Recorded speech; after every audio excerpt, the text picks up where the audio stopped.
பணம் தானே. ஓகே, நான் தரேன். நல்லா கேக்குதுல? 50 லட்சம் கேக்குது சார், அதான் தரேன்னு சொன்னேன்ல. எப்படி கொடுப்ப? செக்கா கொடுக்குறேன், இல்லை கேஷா வேணும்னாலும் ஓகே. உங்களுக்கு எப்படி வேணும்னு சொல்லுங்க, நான் அப்படியே தரேன்.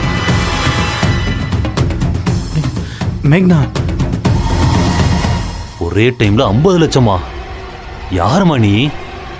நீ எதுக்குமா இவனுக்காக 50 லட்ச ரூபா செலவு பண்ற? ஐ எம் மேக்னா, தி ஒன் அண்ட் ஒன்லி மேக்னா. தி கிரேட் மேக்னா ஸ்டோர்ஸ் தெரியுமா? தெரியுமே. மேக்னா ஸ்டோர்ஸ் தெரியாம இந்த ஊர்ல எவனாவது இருப்பானா? எஸ், அந்த மேக்னா நான் தான். அந்த மேக்னா ஸ்டோர்ஸோட ஓனர் எங்க அப்பா தான். ஓ, அவ்வளோ பெரிய இடமா? அப்போ கூட ஒரு 50 லட்ச ரூபா தரலாமே. Finally 1C. ஓகேனா அதை நான் பாத்துக்கிறேன்.